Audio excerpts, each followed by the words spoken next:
رب زدني علما رب زدني علما. بسم الله الرحمن الرحيم. إن الحمد لله نحمده ونستعينه ونستغفره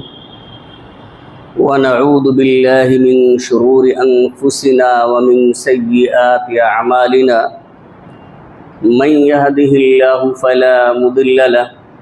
ومن يضلل فلا هادي له. وأشهد أن لا إله إلا الله وحده لا شريك له وأشهد أن محمدا عبده ورسوله. يا أيها الذين آمنوا اتقوا الله حق تقاته ولا تموتن إلا وأنتم مسلمون. يا أيها الناس اتقوا ربكم الذي خلقكم من نفس واحدة وخلق منها زوجها وبث منهما رجالا كثيرا ونساء. واتقوا الله الذي تساءلون به والأرحام إن الله كان عليكم رقيبا. يا أيها الذين آمنوا اتقوا الله وقولوا قولا سديدا يصلح لكم أعمالكم ويغفر لكم ذنوبكم ومن يطع الله ورسوله فقد فاز فوزا عظيما. أما بعد فإن خير الحديث كتاب الله وخير الهدي هدي محمد صلى الله عليه وسلم وشر الأمور محدثاتها وكل محدثة بدعة وكل بدعة ضلالة وكل ضلالة في النار. أعوذ بالله من الشيطان الرجيم. بسم الله الرحمن الرحيم. قل أرأيتم إن أصبح ماؤكم غورا فمن يأتيكم بماء معين.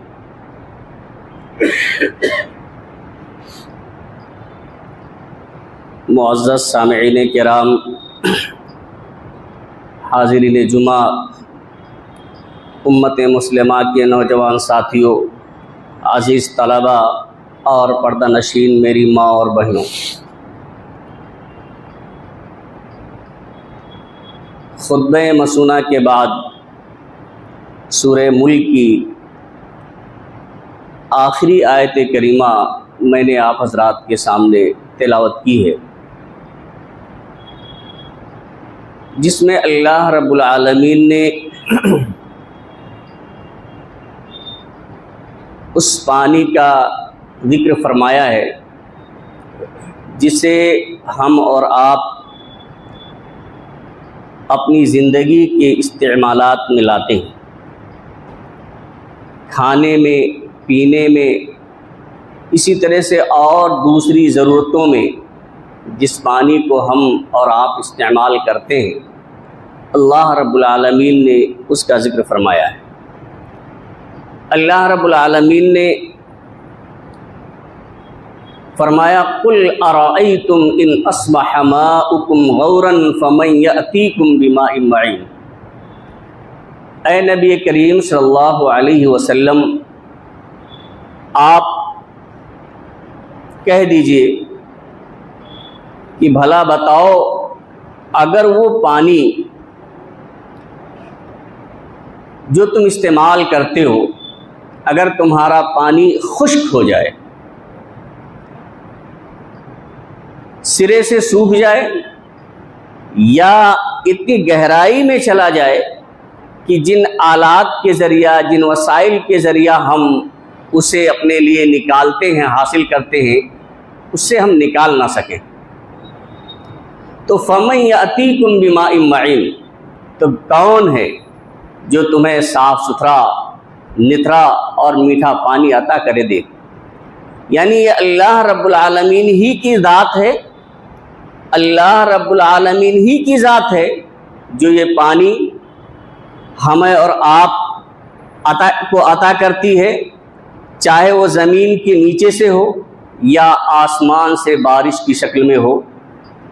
یہ اللہ رب العالمین کی ایک عظیم نعمت ہے جسے ہم اور آپ استعمال کرتے ہیں، ہمیں اور آپ کو اس عظیم نعمت کی قدر کرنی چاہیے۔ اگر اللہ رب العالمین کے حکم سے یہ سوکھ جائے یا اللہ رب العالمین کے حکم سے آسمان سے جو بارش ہوتی ہے نہ ہو، تو اللہ کی ذات کے علاوہ کوئی ذات ایسی نہیں ہے جو اس پریشانی اور مصیبت کو دور کر سکے۔ ایک دوسری جگہ اللہ رب العالمین نے ارشاد فرمایا افرأیتم الماء الذی تشربون، بھلا بتاؤ اس پانی کے بارے میں جسے تم پیتے ہو، اانتم انزلتموہ من المزن ام نحن المنزلون، وہ پانی جسے تم پیتے ہو اس کے بارے میں بتاؤ کہ کیا تم آسمان سے اسے نازل کرنے والے ہو، تم لوگوں نے آسمان سے اسے نازل کیا ہے، ام نحن المنزلون، یا ہم اسے نازل کرنے والے ہیں۔ یعنی اللہ رب العالمین کہتا ہے کیا تم نے نازل کیا ہے، تم اسے برساتے ہو آسمان سے، یا ہم یہ عمل کرتے ہیں؟ لو نشاء جعلناہ اجاجا، سنو آسمان سے جو بارش نازل ہوتی ہے، جو پانی ہمیں اور آپ کو میسر ہو جاتا ہے، جسے ہم اپنے استعمال میں لاتے ہیں، اگر ہم چاہیں، اللہ رب العالمین فرماتا ہے اگر ہم چاہیں جعلناہ اجاجا، ہم اسے کڑوا زہر بنا دیں، اس پانی کو ہم اسے کڑوا زہر بنا دیں، فلولا تشکرون، تم کیوں نہیں شکریہ ادا کرتے ہو؟ یعنی اللہ رب العالمین اس بات پر بھی قادر ہے کہ اس آسمانی بارش کو، اس پانی کو اللہ رب العالمین کڑوا بنا دے، زہر بنا دے، جو ہمارے استعمال کے لائق نہ رہ جائے۔ تو یہ بہت بڑی نعمت ہے اللہ رب العالمین کی جو ہم اور آپ استعمال کرتے ہیں، لیکن کبھی کبھی اس نعمت کو اللہ رب العالمین روک لیتا ہے۔ آج آپ کو بخوبی معلوم ہے کہ بارش کا موسم ہے، کسانوں کو اور تمام لوگوں کو پانی کی اشد ضرورت، ہر کوئی اس بات کا منتظر ہے اور آسمان کی طرف اپنی نگاہیں اٹھائے ہوئے ہے کہ کب باران رحمت کا نزول ہوگا، اللہ رب العالمین کب بارش نازل فرمائے گا، ہر کوئی منتظر ہے، ہر ایک کو اس کی ضرورت ہے۔ لیکن ہمارے انتظار کے باوجود بھی ابھی ہم اس نعمت سے محروم ہو رہے ہیں۔ ہمیں ضرورت ہے، ہمارے کھیتوں کو ضرورت ہے، کھیتوں کی ہریالی کے لیے، اور جو کچھ ہم اس میں فصل لگاتے ہیں اس کے لیے آج انتہائی اور سخت ضرورت ہے، لیکن آج بارش کا نزول وقت پہ نہیں ہو پا رہا ہے۔ اس کے کیا اسباب ہیں، اس کی کیا وجہ ہے کہ اللہ رب العالمین نے جس کے بارے میں، جس نعمت کے بارے میں یہ فرمایا ہے کہ ہر زندگی کے لیے، چاہے وہ انسان ہو، جنات ہوں، یہاں تک کہ نباتات کی بھی زندگی کے لیے پانی کا ہونا ضروری ہے، بتائیے اس پانی سے ہم کن اسباب کی بنا پر اس وقت محروم نظر آتے ہیں، کن وجوہات کی بنا پر ہم اس سے محروم ہیں؟ جب ہم قرآن و حدیث کا مطالعہ کرتے ہیں تو اس سے یہ معلوم ہوتا ہے کہ اللہ رب العالمین انسانوں کے گناہوں کی وجہ سے، ان کے جرائم کی وجہ سے، ان کے بدعمالیوں کی وجہ سے کبھی کبھی آسمان سے بارش روک لیتا ہے، پانی روک لیتا ہے۔ ایک لمبی حدیث ہے، اس حدیث میں اس حدیث کا مختصر ٹکڑا جو میرے موضوع سے تعلق رکھتا ہے میں آپ کے سامنے ذکر کرتا ہوں۔ ابن ماجہ کی روایت ہے، عبداللہ بن عمر رضی اللہ تعالیٰ عنہ کہتے ہیں کہ اللہ کے رسول صلی اللہ علیہ وسلم نے فرمایا کہ 5 خصلتیں، 5 عادتیں اور 5 برائیاں ایسی ہیں کہ جب انسانوں کے اندر وہ جنم لے لیتی ہیں، وہ پائے جانے لگتی ہیں، تو اللہ رب العالمین ان برائیوں کی وجہ سے، ان گناہوں اور ان جرائم کی وجہ سے دنیا میں بھی سزا دے دیتا ہے۔ اب ان 5 کا ذکر کیونکہ وقت کا تقاضا ہے کہ 5 کا ذکر تو نہیں کیا جا سکتا ہے، لیکن جو موضوع سے تعلق رکھتا ہے، جو جرم آپ کے سامنے میں ذکر کرتا ہوں کہ اللہ کے رسول صلی اللہ علیہ وسلم نے فرمایا وَلَمْ يَنْقُصُ الْمِكْيَالَ وَالْمِيزَانَ إِلَّا أُخِذُوا بِالسِّنِينِ وَشِدَّةِ الْمَؤُونَ وَجَوْرِ السُّلْطَانِ عَلَيْهِ، کہ جب لوگ ناپ تول میں کمی کرنے لگتے ہیں، کسی کو کوئی چیز دینا ہے، چاہے ناپ کر کے دیکھ رہے ہوں یا تول کر کے وزن کر کے دینا ہو، تو اس میں ڈنڈی مار لیتے ہیں، اس میں کمی کرنے لگتے ہیں۔ اور اس کے برعکس اگر لینا ہوتا ہے کسی سے تو پورا پورا لیتے ہیں۔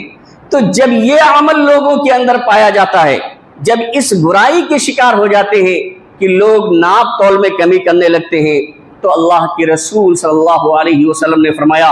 الا اخذوا بالسنین، تو وہ قحط سالی میں مبتلا ہو جاتے ہیں، یعنی قحط سالی کے ذریعہ سوکھا پڑ جاتا ہے، اس کے ذریعہ اللہ رب العالمین ان کی گرفت فرما لیتا ہے، آسمان سے بارش روک لی جاتی ہے، اور اس کی وجہ سے ایک چیز وہ شدت المعونہ، اور گرانی اور مہنگائی کے وہ شکار ہو جاتے ہیں، یعنی مہنگائی بڑھ جاتی ہے۔ اب ظاہر سی بات ہے چیزیں پیدا ہی نہیں ہوں گی تو مہنگائی بڑھ جائے گی، یا چیزوں کے ہونے کے باوجود بھی آمد و رفت کے وسائل نہیں ہوں گے جن کی وجہ سے آدمی تک وہ چیزیں پہنچ سکیں، اس کی وجہ سے بھی مہنگائی بڑھ جائے گی۔ تو جب لوگ ناپ تول میں کمی کرنے لگتے ہیں تو قحط سالی میں مبتلا کر دیے جاتے ہیں اور مہنگائی کے شکار ہو جاتے ہیں۔ وَجَوْرِ السُّلْطَانِ عَلَيْهِمْ، اور بادشاہوں کا ظلم اس پہ بڑھ جاتا ہے، ایسے لوگوں پر، ایسے جرائم کرنے والوں پر بادشاہوں جو عمرا ہوتے ہیں، جو ان کے حکام ہوتے ہیں، جو ان کے ذمہ داران ہوتے ہیں، ان پر ظلم و زیادتی کرنے لگتے ہیں، وہ ان کی گناہوں کی وجہ سے۔ اور اسی حدیث کے اندر آگے اللہ کے رسول صلی اللہ علیہ وسلم نے مزید یہ بھی فرمایا کہ وَلَمْ يَمْنَعُوا زَكَاةَ أَمْوَالِهِمْ إِلَّا مُنِعُوا الْقَطْرَ مِنَ السَّمَاءِ، کہ جب لوگ اپنے مالوں میں زکوٰۃ روک لیتے ہیں، دیکھیں ایک سبب تو یہ بیان فرمایا کہ لوگ ناپ تول میں کمی کرتے ہیں، اور ایک دوسرا سبب، دوسرا جرم اللہ کے رسول صلی اللہ علیہ وسلم نے فرمایا کہ وَلَمْ يَمْنَعُوا زَكَاةَ أَمْوَالِهِمْ إِلَّا مُنِعُوا الْقَطْرَ مِنَ السَّمَاءِ، کہ جب لوگ اپنے مالوں میں زکوٰۃ روک لیتے ہیں اور یہ سمجھتے ہیں کہ ہم نے بہت اچھا کیا، صحیح سے اس کا حساب کتاب نہیں لگایا، کسی کو معلوم نہیں ہو سکا، جو دل میں آیا وہ خرچ کر دیا، اور جو دل میں آیا وہ اپنے لیے گن کے رکھ لیا، بچا لیا، اس کو اچھا سمجھتے، لیکن اس جرم کی وجہ سے اللہ کے رسول صلی اللہ علیہ وسلم فرماتے ہیں کہ آسمان سے بارش روک دی جاتی ہے۔ اللہ رب العالمین تو دیکھ رہا ہے، ہم میں سے کوئی مستحق دیکھے نہ دیکھے کہ ہم نے زکوٰۃ نکالی ہے یا نہیں نکالی ہے، لیکن اللہ رب العالمین جو ہر چیز کو جاننے والا ہے، دلوں کی باتوں تک کو اللہ رب العالمین جانتا ہے، اس سے کوئی چیز مخفی اور پوشیدہ نہیں ہے۔ تو جب زکوٰۃ اپنے مالوں سے روک لیتے ہیں تو اللہ رب العالمین آسمان سے بارش روک لیتا ہے۔ اور اسی حدیث کے اندر آگے اللہ کے رسول صلی اللہ علیہ وسلم نے مزید فرمایا وَلَوْلَا الْبَهَائِمْ، اگر یہ چوپائے نہ ہوتے، یہ دوسرے چیزیں نہ ہوتی، انسانوں کے علاوہ دوسری اور مخلوقات نہ ہوتی، ان کو بھی پانی کی ضرورت ہے، تو لم یمطروا، تو ان پر اللہ رب العالمین بارش نازل نہیں فرماتا، یہ بارش سے سیراب نہیں کیے جاتے، لیکن چونکہ اور دوسری مخلوقات بھی ہیں جن کو پانی کی ضرورت ہوتی ہے، اس لیے ان دوسری مخلوقات کی وجہ سے اللہ رب العالمین بارش نازل فرما دیتا ہے۔ اسی طرح سے مجاہد رحمہ اللہ فرماتے کہ ان البہائم تلعن عصاة بنی آدم اذا اشتدت السنا وامسک المطر، کہ یہ چوپائے، یہ جو جانور ہیں، بنی آدم کے گنہگاروں کو جو گناہ کا ارتکاب کرتے ہیں، ایسے گنہگاروں پر یہ لعنت بھیجتے ہیں۔ لعنت کہتے ہیں اللہ تعالیٰ کی رحمت سے دوری کی بددعا کر دینا، کہ اللہ کی رحمت سے دور ہو جائے۔ تو یہ جو چوپائے ہیں، یہ جو جانور ہیں، یہ جاندار ہیں، یہ بنی آدم کے گنہگاروں پر لعنت بھیجتے ہیں۔ کب؟ جب قحط سالی پڑ جاتی ہے، بارش روک لی جاتی ہے، سوکھا پڑ جاتا ہے، تو یہ جو دوسری مخلوقات ہیں، جو جانور وغیرہ ہیں، کیڑے مکوڑے ہیں، یہ سب لعنت بھیجتے ہیں۔ وَتَقُولُ، اور کہتے ہیں هَذَا بِشُؤُومِ مَعْصِيَةِ ابن آدم، کہ یہ جو آفت آئی ہے، یہ جو مصیبت ہے، یہ ابن آدم کے گناہوں کی وجہ سے ہے، ان کی بدعمالیوں کی وجہ سے ہے، ان کی برائیوں کی وجہ سے ہے۔ اور حضرت اکرمہ رحم اللہ کہتے ہیں کہ دواب الارض وحوامها حتى الخنافس والعقارب یقولون منعنا القطر بذنوب بنی آدم. حضرت اکرمہ کہتے ہیں کہ زمین کے کیڑے مکوڑے یہاں تک کہ سانپ بچھو تک بھی یہ کہتے ہیں کہ ہمیں بنی آدم کی یعنی انسانوں کی گناہوں کی وجہ سے بارش سے محروم کر دیا گیا ہے. جو اللہ رب العالمین یعنی گویا کہ ان کو بھی اس پانی کی ضرورت ہوتی ہے، اور جب اللہ رب العالمین بارش روک لیتا ہے، پانی سے محروم کر دیتا ہے، تو یہ کیڑے مکوڑے یہاں تک کہ سانپ بچھو تک یہ کہتے ہیں کہ منعنا القطر بذنوب بنی آدم، یعنی بنی آدم کے گناہوں کی وجہ سے، ان کے جرائم اور ان کی بدعمالیوں کی وجہ سے ہم سے اللہ رب العالمین نے بارش کو روک لیا ہے. تو حاضرین کرامی، پانی ایک عظیم نعمت ہے، اور یہ نعمت جو اللہ رب العالمین ہم سے اور آپ سے روکتا ہے، اس کے یہ اسباب ہیں. ابن آدم کے گناہ ہیں، ان کی برائیاں ہیں. اسی طرح زکوٰۃ کو روک لینا ہے اور ناپ تول میں کمی کر دینا ہے. اب اگر اس طرح کی مصیبت یا اللہ رب العالمین کی طرف سے اس عذاب میں جب ہم مبتلا ہوں، اس طرح کی گرفت اگر اللہ رب العالمین ہماری اور آپ کی کرے، تو ہمیں اور آپ کو کرنا کیا چاہیے؟ اس کے لیے اس مصیبت و پریشانی سے نکلنے کا کیا طریقہ اللہ اور اس کے رسول صلی اللہ علیہ وسلم نے بتایا ہے. آئیے دیکھتے ہیں. سب سے پہلی چیز تو یہ ہے کہ ہمیں اپنے گناہوں سے توبہ کرنا چاہیے، استغفار کرنا چاہیے. حضرت ہود علیہ السلام نے اپنی قوم سے یہ کہا تھا، وَيَا قَوْمِ اسْتَغْفِرُوا رَبَّكُمْ ثُمَّ تُوبُوا إِلَيْهِ، اے میری قوم کے لوگوں، اپنے گناہوں کی اپنے رب سے بخشش طلب کرو، معافی مانگو اپنے گناہوں کی. ثُمَّ تُوبُوا إِلَيْهِ، پھر اللہ رب العالمین کی طرف رجوع کرو، اس سے توبہ کرو. يُرْسِلِ السَّمَاءَ عَلَيْكُمْ مِدْرَارًا، جب اپنے گناہوں کی معافی مانگو گے، یہ ہود علیہ السلام نے اپنی قوم سے کہا تھا کہ يُرْسِلِ السَّمَاءَ عَلَيْكُمْ مِدْرَارًا، جب گناہوں کی معافی مانگو گے، جب توبہ کرو گے، تو اللہ رب العالمین تمہارے اوپر آسمانوں کو برستا ہوا چھوڑ دے گا، یعنی خوب آسمان سے بارش نازل فرمائے گا. جو بارش نہیں ہوتی ہے تو تم استغفار کرو، توبہ کرو. وَيَزِدْكُمْ قُوَّةً إِلَىٰ قُوَّتِكُمْ وَلَا تَتَوَلَّوْا مُجْرِمِينَ، کہ اور یہی نہیں کہ آسمان سے بارش نازل فرمائے گا، بلکہ تمہیں قوت پہ قوت عطا فرمائے گا، یعنی طاقت پہ طاقت، خوب زیادہ قوی اور طاقتور بنائے گا، آپ کو کے اندر قوت پیدا کرے گا. اور ساتھ ہی ساتھ یہ بھی فرمایا وَلَا تَتَوَلَّوْا مُجْرِمِينَ، جرم کرتے ہوئے اللہ رب العالمین سے مت بھاگو، یعنی جرم نہ کرو، اللہ سے روگردانی نہ کرو، بلکہ اپنے گناہوں سے توبہ کرو، استغفار کرو. جب توبہ و استغفار کرو گے تو اللہ رب العالمین آسمان سے بارش نازل فرمائے گا اور تمہاری طاقت و قوت میں اضافہ فرمائے گا. اسی طرح سے حضرت نوح علیہ السلام نے اپنی قوم سے کہا تھا، استغفروا ربکم انہ کان غفارا، تم اپنے رب سے اپنے گناہوں کی معافی مانگو، انہ کان غفارا، وہ بخشنے والا ہے. یرسل السماء علیکم مدرارا، وہ تم پر آسمان کو برستا ہوا چھوڑ دے گا. وَيُمْدِدْكُمْ بِأَمْوَالٍ وَبَنِينَ، اور تمہاری مدد فرمائے گا. جب توبہ کرو گے تو مال کے ذریعہ اور بیٹوں کے ذریعہ، بنین کا لفظ اللہ رب العالمین نے فرمایا کہ مال دے کر کے تمہاری مدد فرمائے گا، اور اولاد دے کر کے، بیٹے عطا کر کے. وَيَجْعَلْ لَكُمْ جَنَّاتٍ وَيَجْعَلْ لَكُمْ أَنْهَارًا، اور تمہیں باغات عطا کرے گا، تمہارے لیے نہریں بنا دے گا. تو اس سے معلوم یہ ہوتا ہے کہ جب گناہوں سے ہم توبہ کریں گے، استغفار کریں گے، اللہ رب العالمین سے رجوع کریں گے، تو اللہ رب العالمین آسمان سے بارش نازل فرمائے گا. اور یہ وقت، جس وقت اللہ رب العالمین نے یہ بارش روک رکھی ہے، ہمیں ضرورت ہے، اور اس وقت بارش کا نزول نہیں ہو پا رہا ہے، تو ضرورت اس بات کی ہے کہ ہم زیادہ سے زیادہ اپنے گناہوں سے توبہ کریں، استغفار کریں، اللہ رب العالمین کی طرف رجوع کریں، تاکہ اللہ رب العالمین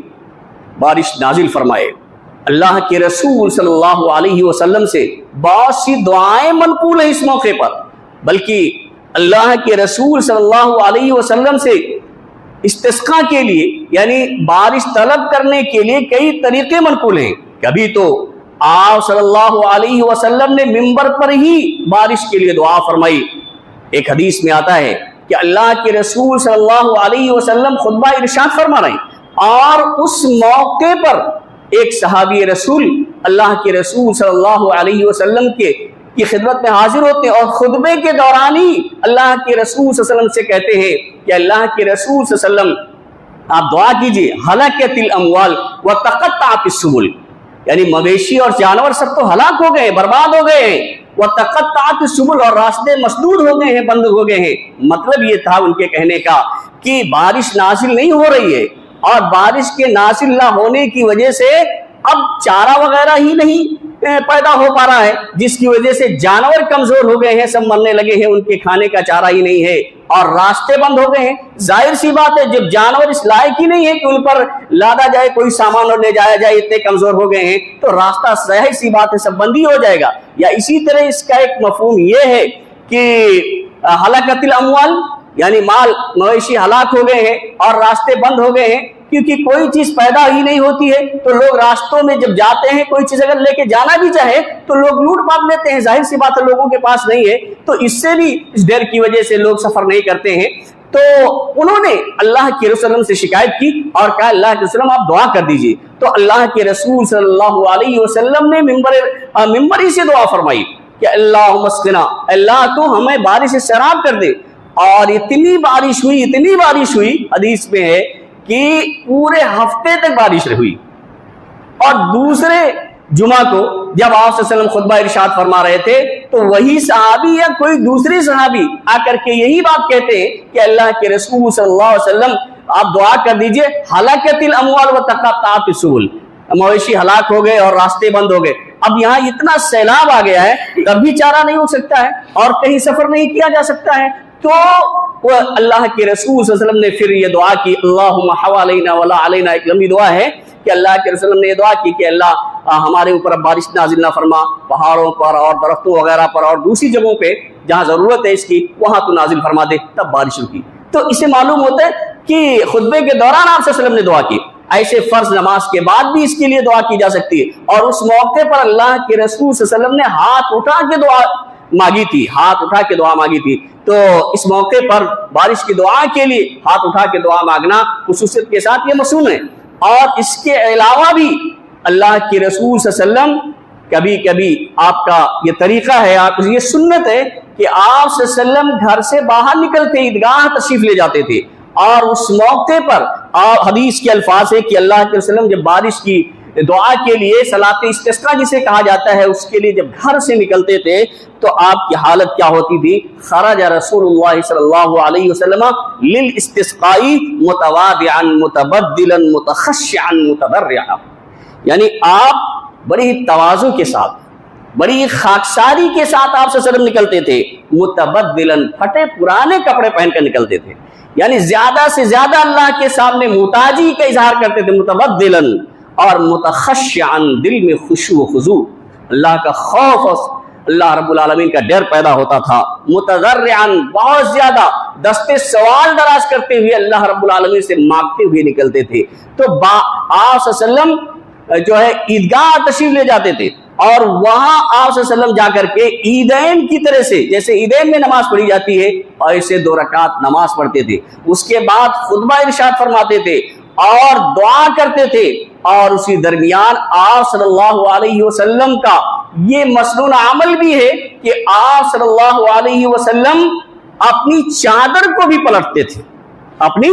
چادر کو بھی پلٹتے تھے، اور اس طرح سے پلٹتے تھے، قبلہ رخ ہو جاتے تھے، اور چادر اس طرح سے پڑھتے تھے کہ دائیں جانب کا کنارہ بائیں جانب، بائیں کا دائیں جانب، اوپر کا نیچے، نیچے کا اوپر ہو جاتا تھا۔ مطلب یہ ہوتا تھا کہ جس طرح سے آج